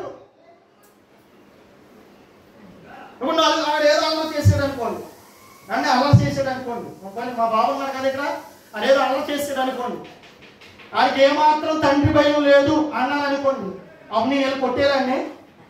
కొట్టకూడదు. ఎప్పుడు కొట్టాలి? ఇంటికి వెళ్ళిన తర్వాత తలుపులేసి అప్పుడు పేట తీయాలి. మీ ఎదురుకుండా తీస్తే మీరు నన్ను మెచ్చుకుంటారేమో కానీ ఆడేం బాగుపడతాం. మరి బాగుపడతారా? మనమేం చేస్తాం? నలుగురిలో కర్రిచ్చి నలుగురిలో నోటి మాట్లాడతామే తప్ప వాడి ప్రత్యేకంగా తండ్రి ప్రేమ ఏంటి? నిన్ను ఎలా కన్నాను, నీకోసం ఎన్ని కష్టాలు పడ్డాను, నవమాసాలు మోసి ఎంత రక్తాన్ని దారపోసాను, బిడ్డను కన్నటువంటి మాటలు మీకు తెలిసి కదా, కన్నారు కదా. చెప్పేది ఎవరైతే మీ బిడ్డలకి నువ్వు ఊరికి వచ్చేసావా దేవుడి ఇస్తేనా? 9 నెలలు 9 మాసాలు అనేక బాధలు పడి కష్టాలు ఓర్చుకుని ఎక్కడి నుంచి మరలా చచ్చిపోతావేమన్న భయం వేసి బిడ్డకంటున్నప్పుడు భయంతో ఉండి అప్పుడు కన్నా బిడ్డ ఊరికే రాలేదా? చెప్పాడు ఏ రోజైనా? నువ్వేం ఊరికే రాలేదా అని ఏ రోజైనా చెప్పావా? నువ్వు పడ్డ కష్టం ఏంటో చెప్పావా? వారి కోసం నువ్వు పడుతున్న బాధ ఏంటో చెప్పావా? వారి కోసం నువ్వు ఆలోచిస్తున్న ఆలోచన ఏంటో చెప్పావా? దేవుడు గొప్పదనం ఏంటో చెప్పావా? చెప్పలేదు. మరి ఎలా బాగుపడతారు? వాడు చెడిపోయిన సమాజంలో వాడు చెడిపోతాడే కానీ ఏ మాత్రము బాగుపడ్డారు. ముందు బాగుపడవలసింది తండ్రులుగా మీరు, తండ్రులుగా మేము. అప్పుడు ఎవరు బాగుపడతారో? పిల్లలు బాగుపడతారు. అలా బాగుపడాలంటే ఎక్కడికి రావాలి? మళ్ళా మనం దేవుని వాక్యము దగ్గరికి రావాలి. అందుకే పరిశుద్ధాత్మ దేవుడు అన్నాడు ఎఫెసీయులకు రాసిన పత్రికలో 6వ అధ్యాయం 1-2 వచనాల్లో 4 వచనాల్లో ఉంటా చదవమ్మా. తండ్రులారా మీ పిల్లలకు కోపం రేపకండి. మనం ఏం రేపుతాం? కోపమే రేపుతాం. నలుగురిలో తింటే కోపం రాదానికి, కానీ కాని మాటలంటే కోపం రాదు వాడికి. ఏం చేయాలి? దేవుడు ఒక పద్ధతి చెప్పాడు, పద్ధతి ప్రకారం నడుచుకో. ప్రభు యొక్క శిక్షలను బోధలను ఇది మర్చిపోయింది. ఈరోజు ఎక్కడ పెంచాలంటే తాగుబోతుల దగ్గరికి తీసుకెళ్ళి తీర్పు తీర్చడం కాదు, ఒక తిరుగుబోతుల దగ్గరికి వెళ్ళి కౌన్సిలింగ్ ఇప్పించడం కాదు, లేదా ఊరి పెద్ద దగ్గరికి తీసుకెళ్ళి కౌన్సిలింగ్ కాదు. ఎక్కడ వాళ్ళ కౌన్సిలింగ్? ప్రభు యొక్క శిక్షలను, ప్రభు యొక్క బోధలను వారిని పెంచండి. Be careful. మర్చిపోయాం మనం. మనలో ఉన్న ఆత్మ పనిచేస్తే ఇవన్నీ గుర్తొస్తాయి. మనలో ఉన్న దేవుని ఆత్మ ఎప్పుడైతే చల్లారిపోద్దో, దీపం మారిపోద్దో, ఏం గుర్తుకు రావు, ఏం గుర్తొస్తే లోకం ఎలా నడుచుకుంటుందో అలాగే నడుచుకుంటాం. ఒకవేళ ఏదైనా చెప్పినా చెప్పులోని హేళనగా చూస్తాం. ఒకవేళ ఏదైనా పద్ధతిగా చెప్పినా వినం. యవనస్తులు కూడికి పెట్టుకుందాం అన్న ఎవరైనా మాట్లాడారండి? మాట్లాడరు. యవనస్తులు కూడికి జరుపుకుందాం, యవనస్తులు తప్పు త్రావలోకి వెళ్ళకుండా ప్రభు యొక్క శిక్షలను బోధలో పెంచుదాం పంపో. కొన్ని యవనస్తులు కూడికి లేదు. కొన్ని అప్పుడప్పుడు వారం వారం శుక్రవారం ఎక్కడ జరుగుతుంది కదా, మధ్యలో వస్తున్నారా, రమ్మని చెబుతున్నారా, చెప్ప. మరి ఎలాగండి మీ బిడ్డలో బాగుపడతారో? ఎలాగా? కొంతమంది తల్లిలు అంటున్నారు, నా బిడ్డ తాగబోతు కాదండి, నా బిడ్డ తిరిగిపోతు కాదండి, ఏదో వెళ్ళి కాసేపు కూర్చుంటారు నైట్ 11, 12 దాకా తప్ప ఎవరి జోలికి ఎవరండి. కానీ ఎవరి జోలికి సమయం, దేవుని సమయాన్ని దేవునికి ఇవ్వకుండా, దేవుని సమయంలో దేవుడు చెప్పిన ఉద్దేశాల గురించి ఆలోచించకుండా కాలయాపన ఎవరు చేస్తాడో తెలుసండి? మూర్ఖుడు చేస్తాడు, బుద్ధిహీనుడు చేస్తాడు కాలయాపన. టైం పాస్ అంటే దీన్ని ఏమంటాడు? టైం పాస్, కాలయాపన. దేవుడిచ్చిన కాలం అంటే ఎలా ఉందా నీకు? సమయం విలువ తెలిసి మనకి సమయమును సద్వినియోగం చేసుకోమని చెప్పాడు. చెప్పావా మీ పిల్లలకి? అంటే చెప్పావా? చెప్పవు. ప్రార్థన చేసుకోమని చెప్తావా? చెప్పవు. బైబిల్ చదవమని చెప్తావా? చెప్పవు. మరి ఎలా బాగుపడతారు? ఎలా మారుతారు? మరి ప్రార్థన చేయమని అనడం ఎందుకు నాకు అర్థం కాదు. తల్లిలో అంటాం అంటే మా బిడ్డ ఎలా అయిపోతున్నాడండి, అలా అయిపోతున్నాడు, ప్రార్థన చేయండి. నువ్వు చేయవలసిన పని చేయి. ముందు తల్లిగా నువ్వు చేయవలసిన పని చేయకుండా ఎన్ని ప్రార్థన చేసినా ప్రయోజనం ఉండదు. పని ప్రారంభించి అప్పుడు దేవుడి మీద భారం పెట్టు. కానీ అప్పుడు గాలో దీపం పెట్టి ఆరకూడదంటే పద్ధతి ఏదో అసలనే దేవుడు ఉపదిక్కాలని వచ్చేస్తా దానికి గాలి తాగకుండా ఏదైనా పెట్టాలా వద్దా? గాల్లో దీపం వెలిగించినట్టు వెలిగించేసి కనీసం ఊరి మీద వదిలేసి ఏమంటాం? దేవుడా నువ్వే దిక్కు, నా బిడ్డను బాగుపరచు. దేవుడా నువ్వే దిక్కు, నా బిడ్డ తప్పు త్రోవలోకి వెళ్ళకుండా చూడు. ఆల్రెడీ వెళ్ళిపోయాడు. మందు తాగుడికి ఏమవుతుందంట చాలా మంది. అది ఎలాంటి విషమో తెలుసండి? కట్ల పాము కరిచినట్లుగా విషం మెల్లిమెల్లిగా మెల్లిమెల్లిగా మెల్లిమెల్లిగా ఎక్కుతుందంట. ఇదే సామెతల గ్రంథంలో ఉంది. కొంతమంది తెల్లు అంటారు, అంత మటు తాగండి, అప్పుడప్పుడు పార్టీలు ఉన్నప్పుడు తాగుతుంది. ఈరోజు క్రైస్తవులు కూడా ఇలాగే ఉన్నారు, క్రైస్తవ సమాజంలో కూడా ఇలాగే ఉన్నారు. దేవుని కట్టడలను వారు పూర్తిగా మర్చిపోయారు. అందుకే మనకి దేవుడు గొప్పతనం కానీ, దేవుడు మనకి ఇచ్చిన బిడ్డల యొక్క గొప్పతనం కానీ, ఆ బాధ్యత కానీ అర్థం కాలేదు. చూడండి, రాజు తల్లి రాజుకి చెప్పినట్టుగా ఏ రోజే మన సాధారణ మనుషులే కదండి, సాధారణ మనుషుల్లో కాదా? మనమేమో గొప్పవాళ్ళం ఈ లోకంలో. మన బిడ్డలకు చెప్పుకునే 4 మాటలు కూడా చెప్పకపోతే, తల్లిగా నువ్వు ప్రేమ చూపించకపోతే, ఊరి మీద అనుకోమంటే వాడు ఎప్పుడు నీ తల్లి ప్రేమను పొందుకుంటాడు? ఎప్పుడు దైవ ప్రేమను పొందుకుంటాడు? ఎప్పుడు తల్లిదండ్రుల ప్రేమను వాడు పొందుకుంటాడు? తల్లిదండ్రులుగా మీరు ప్రేమను పంచితే కొత్త ప్రేమను ఎత్తుక్కోడు వాడు. తల్లిదండ్రులుగా మీరు ప్రేమను పంచకపోతే ఎక్కడ ప్రేమ దొరికితే అక్కడ వెతుక్కోండి. అది మంచి ప్రేమ చెడ్డ ప్రేమకి అనవసరం. మొత్తం ఏదో ప్రేమ దొరికింది. తల్లి అలాగా ఆదరించండి, తండ్రి అలాగా ఆదరించడం, వాళ్ళకి కావాల్సింది డబ్బు కావాలి. కాబట్టి ప్రేమ ఎక్కడ దొరుకుతుందో, 4 మంచి మాటలు ఎక్కడ మాట్లాడతారో అక్కడికి వెళ్ళిపోవాలనుకుంటారు. అవి కూడా చాలా ప్రమాదం వాడికి తెలియదు కదా. అందుకే అన్నట్టు అలాంటి స్త్రీల గురించి చెబుతూ ఇదే సామెతల గ్రంథము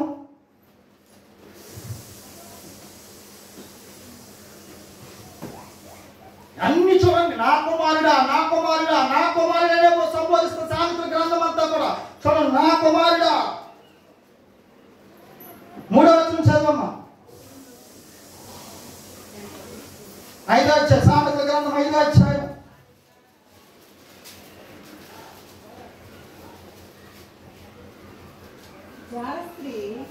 జారస్త్రీ పెదవుల నుండి తేనె కారును. జారస్త్రీ పెదవుల నుండి ఏం కారుతుందంట? తేనె కారుతుందంట. దాన్ని మాట్లాడాలంటే నిన్ను ఆడుకోవడం కావాలి, నీ సంపాదన కావాలి, నీ డబ్బు కావాలి దానికి. అందుకేమంటారు? నువ్వు చాలా హ్యాండ్సమ్గా ఉన్నావు, నువ్వు చాలా మంచోడివి, నీ అంత అందగాడు, నీలో మహేష్ బాబులా ఉన్నావు, అదే ప్రభాస్లా ఉన్నావు అంటారు. అప్పుడు వీడేమనుకుంటాడా, అవునా తేనె పూసింది కదా మరి ఇప్పుడు అని. జాన స్త్రీ పెదవుల నుండి తేనె కాలను, దాని నోటి మాటలు నూనె కంటెలు నూనెపోయినవి, దాని వలన కలుగు ఫలము ముసిరి పండంత చేదు. తీర ఫలాన్ని చూస్తే ఎలా ఉంటుందంట, చేదుగా ఉంటుంది. చివరికి నీ బ్రతుకు ఎలా ఉంటుంది, చేదుగా ఉంటుంది. దాని మాయలో పడ్డవాడి ఫలం ఏం ఫలం పొందుకుంటావంటే నీ బ్రతుకు చేదుమయమైపోద్ది. అనేక రోగాల బారిన పడిపోతావు. నీ కుటుంబం ఏమైపోతుంది, సర్వనాశనంలోకి కారణం ఎవరు, నువ్వే.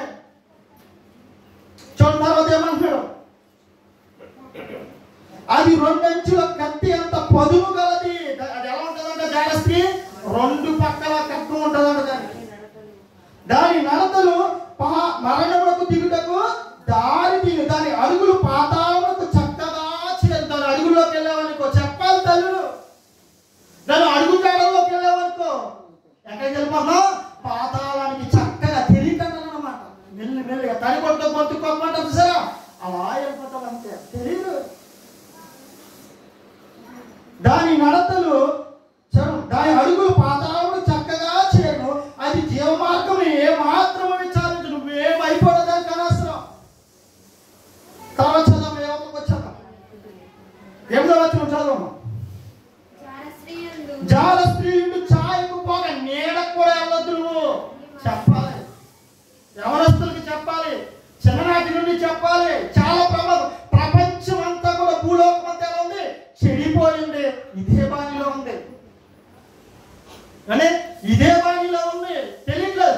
వయసు వచ్చిందంటే చాలు ఏం చేస్తున్నారు వాళ్ళు, మా అంత అందగత్తులు లేరు, మా అంత అందగాడు లేరు అని ఏం చేస్తున్నారో శరీర కార్యాలతో వారి శరీరాలను మలినం చేసుకుని, బ్రతుకులు చిన్నాభిన్నం చేసుకుని, ఎవరినో పెళ్లి చేసుకుని, మళ్ళా నెలలకు తిరిగి వచ్చేసి మళ్ళీ ఇంకో తిరగకుండా ఎవరినో చేసుకుని, వారితో నెలల కాపురం చేసి నాకు ఈయన ఇష్టం లేదని మళ్ళీ ఇంకొకరిని ఎత్తుకుని ఇదే బాణిలో ఉండిపోయింది సమాజం.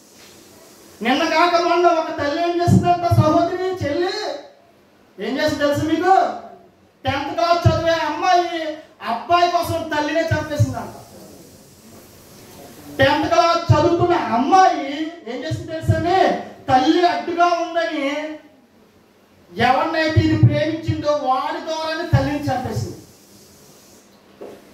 పక్కన ఉన్న చెల్లిని ఏమైనా చాటుగా బయటికి తీసుకెళ్ళి అది వచ్చే సమయానికి చక్కగా అమ్మని ఏం చేసింది, మొక్కలు చేయించేసింది. ఎందుకు ఇలా సమాజం పాడైపోయింది, మతం కోసం కొట్టుకుంటా, కులం కోసం కొట్టుకుంటా, కానీ దేవుని గురించి ఏ రోజు ఆలోచించావు, దేవుని గొప్పతనం ఏంటో ఏ రోజు ఆలోచించావు, దేవుని మార్గాలు ఎంత చక్కనైనవో ఏ రోజు ఆలోచించావు.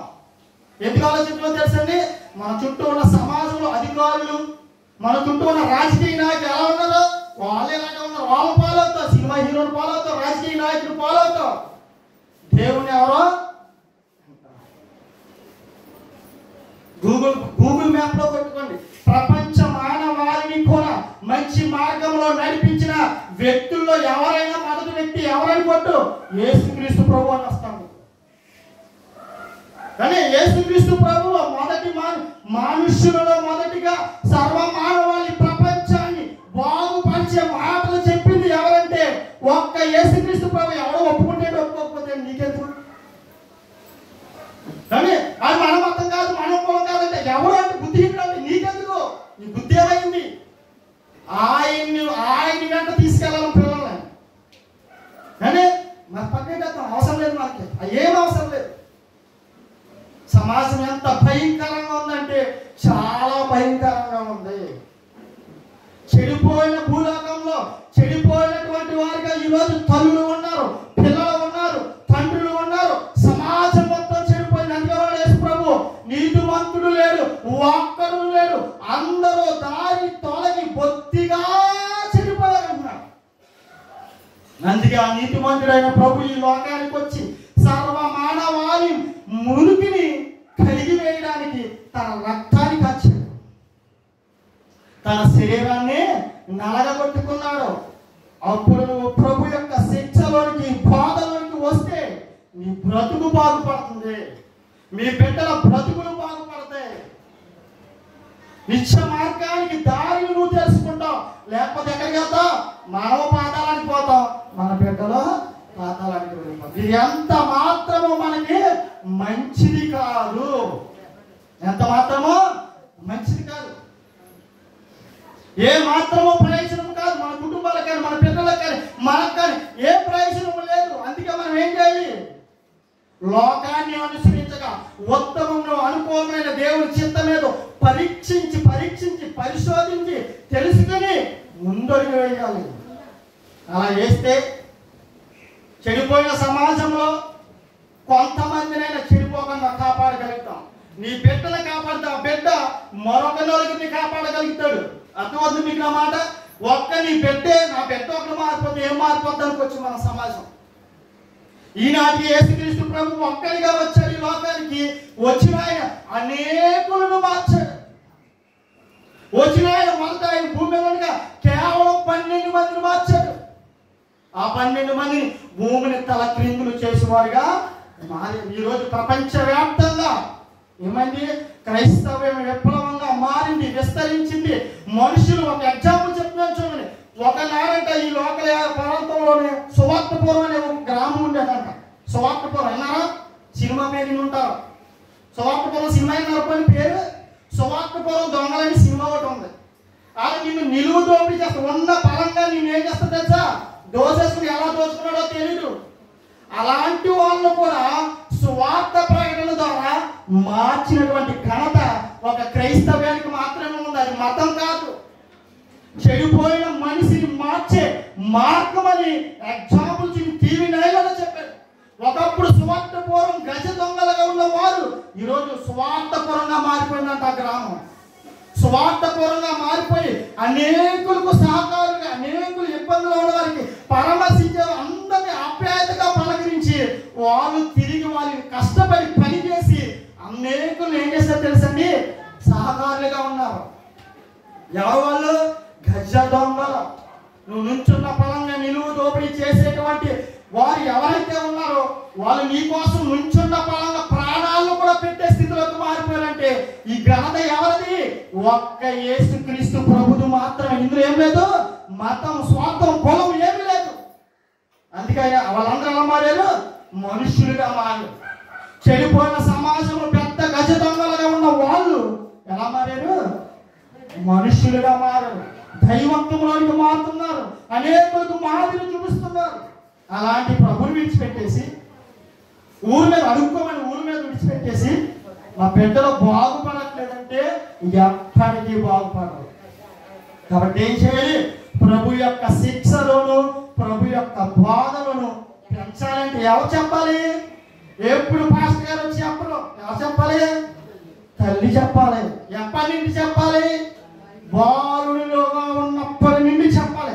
ఎప్పటి వరకు చెప్పాలి? నువ్వు మళ్ళా ఒక అమ్మ చేతిలో పట్టుకో చూసే పట్టుకెళ్ళి అప్పటి వరకు చెప్పవలసిందే. తర్వాత ఎవరు చెప్తారు?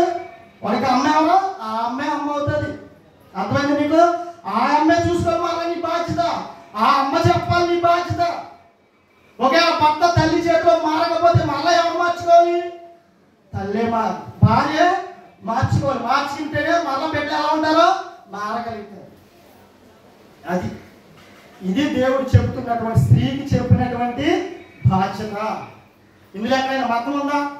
ఇందులో ఎక్కడైనా ఏ స్త్రీనైనా కించపరిచినట్టు ఉందా? స్త్రీ బాధ్యత ఏంటి, స్త్రీ గొప్పతనం ఏంటో చెప్పాడే కానీ కించపరిచినట్టు ఎక్కడైనా ఉందా? ఎక్కడ లేదు. ఎక్కడ దేవుడు ఏ స్త్రీని కించపరచలేదు. కానీ చాలా మంది తెలియక స్త్రీలను అవమానపరిచింది బైబిల్ అని, స్త్రీని అలా అన్నాడని, ఇలాగన్నాడని. ఎవడ ఎక్స్ క్రిస్టియన్ అంట. అంటే ఒకప్పుడు క్రిస్టియన్, ఎవడ క్రిస్టియన్ పనికిమాలుడు నాకు అర్థం అవుతుంది. అసలు క్రిస్టియానిటీకి అయితే అర్థం తెలియకుండా నా రోజు చర్చిలోకి వచ్చి వారికి ఏదో నచ్చక లోకంలో ఉన్నదాన్ని ప్రేమించి మళ్ళా లోకంలోకి వెళ్ళిపోయి క్రైస్తవంలోనండి అలా ఉంటుందండి, ఇలా ఉంటుందండి, అయ్యెట్టుకోవద్దంటదండి, ఇయ్యెట్టుకోవద్దంటదని బురద జరుగుతున్నారు సన్నాసులు. ఎందుకో తెలుసా? మనం మన పిల్లల్ని ఊరి మీద వదులుతున్నాం కాబట్టి అలాంటి వాళ్ళు అందరూ బురద జరుగుతున్నారు. మరి వారికి చెప్పవ సమాధానం? సిగ్గు లేక, సిగ్గు పడక సువార్తను ప్రకటించవలసిన బాధ్యత మనకి ఇచ్చాడు కదా దేవుడు. మరి ఏం చేస్తాం ఆ బాధ్యతని? కనీసం మన కుటుంబంలో ఉన్న పిల్లలకే మనం చెప్పలేకపోతున్నామే. ఎలాంటి స్థితిలో ఉన్నామో చాలా జాగ్రత్తగా. అందుకని యేసు ప్రభు చెడిపోయిన సమాజాన్ని బాగు చేయడానికి, ఉద్ధరించడానికి వచ్చాడే కానీ ఒక మతాన్ని వ్యాప్తి చేయడానికి రాలేదు. అలాంటి ఆయన సజీవ రెక్కల చాటు క్రిందకు వచ్చాం, బ్రతుకులు మార్చుకోవడానికి వచ్చాం. బాగుపడడానికి ఈ లోక సంబంధంగా ఆస్తులు సంపాదించుకోవడానికి కాదు. నాలో గూడు కట్టిపోయినటువంటి దుష్టత్వపు లక్షణాలు ఏవైతే ఉన్నాయో వాటి ఈ సమాజంలోకి నన్ను నేను బాగుపరచుకోలేకపోతున్నాను. అందుకే ప్రభు దగ్గరికి వచ్చాను నేను. ఎప్పటికీ కష్టంగా ఉంది సమాజంలో ఉండి నన్ను నేను కాపాడుకోవడానికి, నాలో ఉన్న దుష్టత్వాన్ని చంపుకోవడానికి ఎప్పటికీ ఇంకా కష్టంగా ఉంది. అంటే నేనేం చేయాలి? ఇంకా ఎక్కువ టైం స్పెండ్ చేయాలి దేవుడితో. అప్పుడు సత్వం నాలో ఉన్న దుష్టత్వం. నేను నీతి మాత్రమే చెప్పట్లేదు, నాలో ఎప్పటికీ దుష్టత్వం ఉంది. కొన్ని ఉండే లక్షణాలు ఉంటాయి. నేను విడిచిపెట్టాలనుకోండి, ఆ లక్షణాలు ఏమవుతాయి? మొలిసి పెద్దవై వృక్షమైపోతాయి. కాబట్టి ఏం చేయాలి? అది పెరగక ముందే దాన్ని అణుచుకోవడానికి నేను ప్రతి దినము దేవుని సహవాసంలో ఉండాలి. ప్రతి దినము వాక్యానికి దగ్గరలో ఉండాలి. ప్రతి దినము బైబిల్ చదివి, ప్రతి దినము దేవుడి వాక్యాన్ని వింటున్నా మా బ్రతుకులే కష్టమైపోతుంటే ఊరి మీద 24 గంటలు తిరిగి ఎలాగని మారగలుగుతుంది? నాకు అర్థం కాదు. దేవుడితో సహవాసం ఉండాలని ప్రతి దినము ఆయన ఆలోచనలో పని చేసినప్పుడు ఆయన ఆలోచనలో ఉంటున్నాను. ఇంటికి వచ్చిన తర్వాత బైబిల్ ధ్యానిస్తున్నాను, అనేక పాఠాలు వింటున్నాను. అయినప్పటికీ చాలా కష్టంగా ఉంది, సమాజంలో ఉంది. కానీ ఊరి మీద వదిలేసి నా బిడ్డలు బాగుపడట్లేదు, నా బిడ్డలు అలా అయిపోయి, నా బిడ్డలు ఎలా అయిపోయారంటే ఎలా మారుతారో రా తీసుకురా. దేవుని సజీవ రెక్కల చాటు కిందకి, మహోన్నతుని చాటు చేతి క్రిందకి తీసుకురా. మీకు మీ కుటుంబాలకు ఏమిస్తాడైనా?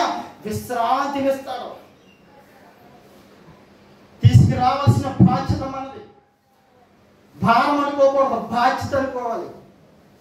కుటుంబ వ్యవస్థ ఎప్పుడైతే భారం అనుకుంటాడో దాన్ని నువ్వు గెలుచుకోలేవు. బాధ్యత అనుకున్నప్పుడే గెలుచుకోగలుగుతావు. ఇష్టపడి చేస్తేనే దాన్ని నువ్వు ఆ బాధ్యతని గెలవగలుగుతావు. కష్టంగా చేస్తే ఎప్పటికీ గెలవలేవు. కాబట్టి దేవుడు మనకిచ్చినటువంటి ఈ అవకాశాన్ని, దేవుడు మనకి చెప్పినటువంటి, ఇప్పటి వరకు ఆయన చెప్పినటువంటి మాటలను ఎవరినో ఉద్దేశించి చెప్పారనో, ఎవరినో కించపరచాలని అన్నారనో ఇలాంటి మాటలు పక్కన పడేసి దేవుడు ఆయన సువార్తను గురించి సిగ్గుపడకుండా ధైర్యంగా చెప్పమన్నాడు. నా బిడ్డకి చెప్పాలి, నా భర్తకి తెలియకపోతే భర్తకి చెప్పాలి, మా అత్తకి తెలియకపోతే అత్తకి చెప్పాలి, మా అమ్మకి తెలియకపోతే మా అమ్మకి చెప్పాలి. చెప్పవలసిన బాధ్యత మన మీద ఉంది. దేవుడు మనకు విడిచిపెట్టాడు. అలాంటి బాధ్యతని గుర్తెరిగి బాధ్యత కలిగినటువంటి క్రైస్తవ స్త్రీగా మనం మారినట్లయితే మన కుటుంబం మారుతుంది. కాబట్టి ప్రభు యొక్క శిక్షలను, బాధలను పెంచడానికి ప్రయత్నం చేయండి. అప్పుడే వారు బ్రతుకులు బాగుపడతారు. ఆత్మీయంగానో భౌతికంగానూ కూడా ఎలా ఉంటారో బాగుపడతారు. లేదంటే ఎప్పటికీ బాగుపడతాం. మరలా చెప్తున్నా, వారి నీకు శత్రువు అవుతాడు. కాబట్టి ఈ మాటలు విడిచిపెట్టకుండా మన హృదయంలో భద్రం చేసుకుంది. ఒక తల్లి ఎలా అయితే రాజును గూర్చి ప్రాధాన్యపడతాను, రాజుగా ఉన్న కుమారుని గురించి సరైన మార్గంలో పెట్టాలని ఆయన ఉపదేశించిందో అలాంటి తల్లులుగా మీరందరూ ఉండాలని ప్రభు యేసుక్రీస్తు నామములో కోరుకుంటూ ఈ మాటలు ముగిస్తున్నాను. ప్రార్థన చేసుకున్నాం. మహాపరిశుద్ధుడ, మహాగరుడ, మహోన్నతుడైన మా కన్న తండ్రి, మీ పరిశుద్ధమైన, మీ ఉన్నతమైన, మీ మహోన్నతమైనటువంటి నామానికి స్తుతులు స్తోత్రాలు చెల్లించుకుంటున్నాం దేవా. ఎప్పటివరకు మీరు మాతో మాట్లాడిన మాటలు బట్టి మీకే కృతజ్ఞతలు చెల్లిస్తున్నాం తండ్రి. నిన్న మాటలు విడిచిపెట్టకుండా మా హృదయంలో భద్రం చేసి మీరు మా పట్ల పెట్టినటువంటి బాధ్యత భారంగా కాకుండా ఇష్టంగా చేయడానికి అటు మనసును మాకు దయచేయండి. మా కుటుంబాలను మమ్మల్ని కట్టుకోవడానికి కృప చూపించండి. ఈ చెడిపోయిన ఈ సమాజం నుండి, చెడిపోయిన సమస్త శరీరం నుండి మమ్మల్ని మేము కాపాడుకోవడానికి, మా బిడ్డలను కాపాడుకోవడానికి సమయోచితమైన జ్ఞానము, ఆత్మ సహాయం దయచేయండి. నిన్న మాటలు విడిచిపెట్టకుండా మా హృదయంలో భద్రపరుచుకోవడానికి కృప చూపించమని, తోడుగుండి నడిపించమని త్వరగా నీ ప్రియకుమారుడు మా ప్రభువు మా రక్షకుడైన ప్రభువైన యేసుక్రీస్తు నామములో ప్రార్థన సమర్పిస్తున్నాము పరమ తండ్రి. అందరికీ వందనాలు.